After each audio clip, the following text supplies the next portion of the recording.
할렐루야. 3월 3일 말씀 묵상을 나누고자 합니다. 월요일 어떻게 잘 보내셨는지요?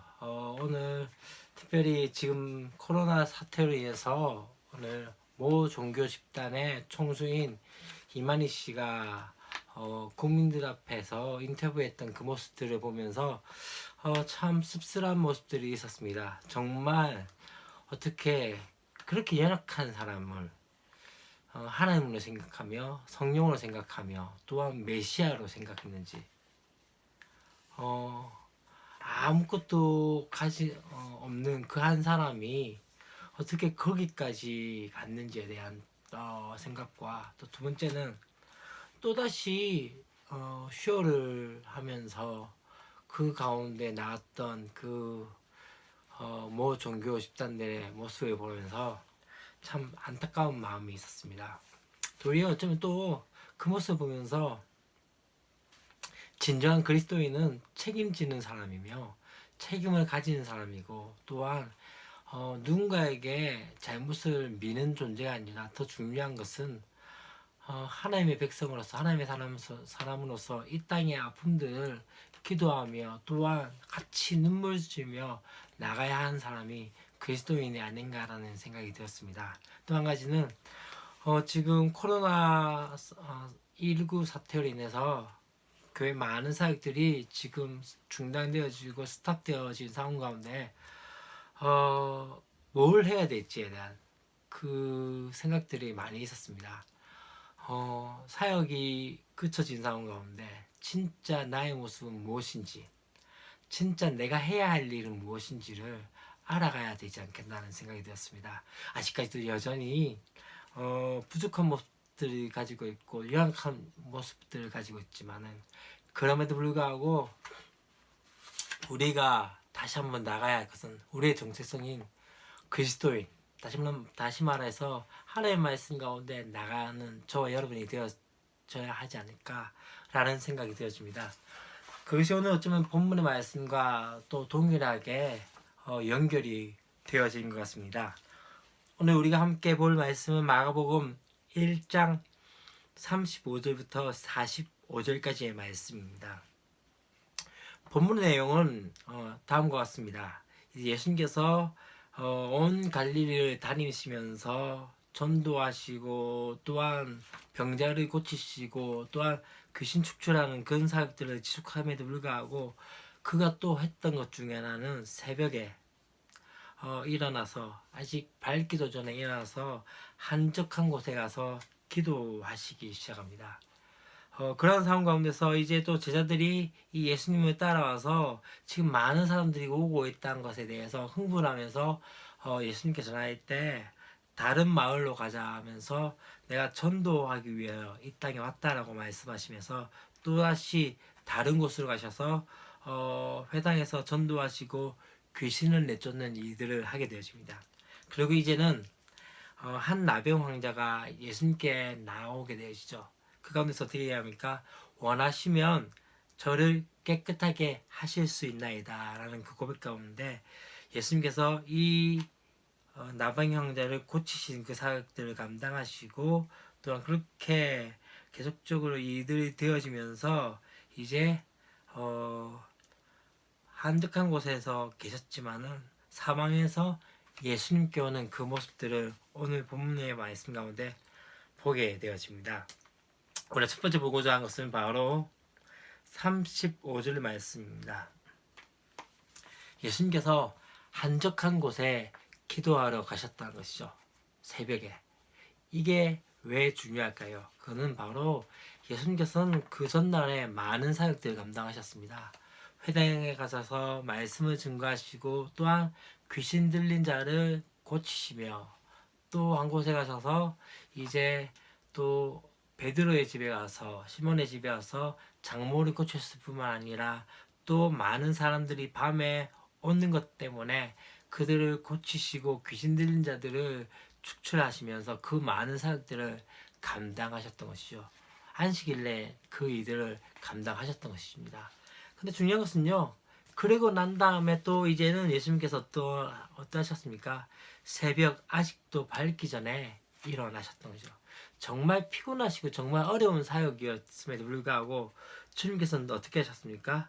바로 그렇게 어렵고 힘든 상황들을 다 하시고 난 다음에 또 어쩌면은 사역의 열매가 넘쳐나고 사람들의 환호가 있는 그 상황 가운데서 현실을 벗어나서 하나님의 시각에서 현실을 바라보며 하나님의 뜻을 확인하시며 예수님께서 가셔야 할 길을 또 점검하셨던 것이죠.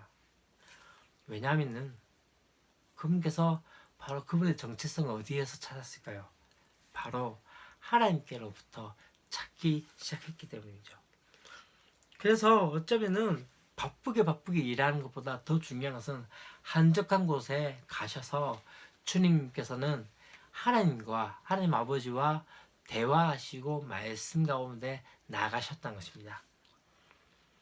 참 사역하면서 가장 쉽지 않은 것 중에 하나가 이것이 아닌가라는 생각이 되었습니다. 많은 사역들을 감당하고 신방하며 또 사람들을 위해서 기도해주고 또 예배하며 또한 많은 것을 가르치지만 더 중요한 것 중에 하나는 바로 하나님과 관계하는 것.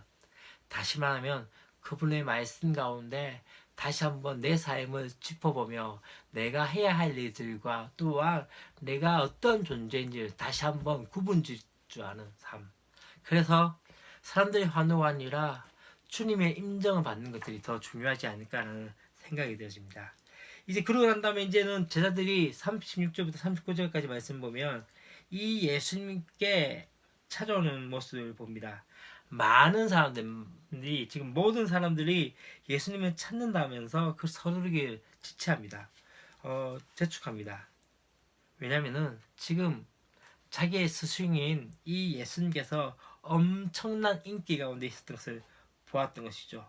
그래서 어떻게 보면 주님께서 왜 이 한적한 곳에 혼자 계신가라는 그 의문 가운데 주님 어쩌면은 주님께서 지금 계셔야 할 곳은 이것이 아니라 많은 사람들이 환호하고 있는 그곳에 있어야 하지 않을까요? 라는 그 이들을 말하고 있는 것이죠. 우리는 어떠합니까? 어쩌면은 안식하고 기도하는 시간보다 어쩌면은 다른 사람들과 함께 일하면서 환호받기 원하고 있지는 않습니까? 그러한 상황 가운데 주님께서 한 가지 이야기합니다. 어떻게 이야기합니까? 다른 가까운 마을로 가자. 지금 환호하고 있는 이곳이 내가 있어야 할 곳이 아니라 나는 전도하기 위하여 왔다. 라고 하시면서 다른 곳에 가시기 시작합니다. 그곳에서 한 나병 환자를 만나게 되어집니다. 이 당시에 나병 환자는 사람들과 접촉하면 안 되는 사람이었습니다. 부정한 사람이었기 때문에 심지어는 자신들이 갈 때 나는 나병 환자라서 큰 소리 외치면서 그렇게 사람들이 온 것을 막아야 했던 사람이 나병 환자였습니다. 그런데 지금 이 나병 환자가 그러한 사회적인 제약 가운데 있는 상황 가운데서 예수님 앞에 무릎 꿇고 엎드려서 간구하고 있다는 것이죠. 어쩌면 지금 이 상황은요 돌로 맞아 죽을 수도 있는 상황이었습니다. 근데 한 가지 지금 무엇입니까? 지금 예수님께서 원하시면 자신의 몸이 깨끗하게 될 것이라는 그 믿음이 있었기 때문에 그는 바로 군중 가운데서 그 군중을 해치고 주님께 나왔다는 것이죠.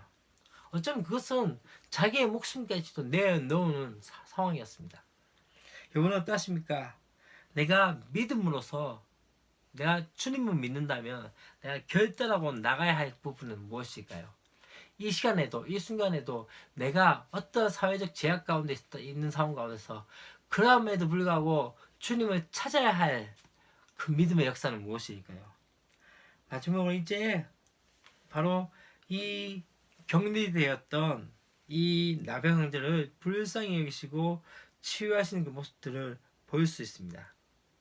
바로 주님께서 손을 내밀어 그를 만지시고 병을 치료해 주셨다는 것입니다.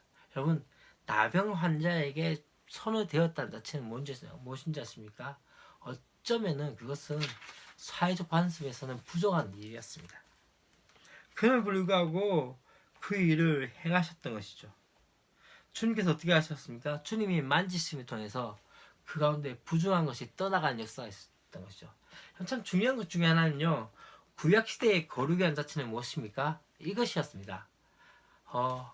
까마귀 노는데 백로야 가지 마라. 다시 말하면 무슨 의미였다면 바로 부정한 곳에 있다면은 거룩한 것이 들어가지 못하고 구별지는 것이었습니다. 그것이 구약의 모습이었습니다. 근데 신약에서는 그렇지 않습니다. 신약에서는 거룩 자체였던 그 예수 그리스도께서 부정한 자체였던 그 나병 자의 만지심을 통해서 부정한 것이 떠나가고 거룩이 그 가운데 임했던 것이 바로 신약의 거룩입니다. 이게 참 중요한 것 같습니다. 왜냐면요. 하나님의 나라는 갇혀있고 구별된 것으로 끝나지 않고 더 중요한 것은 뭐냐면요.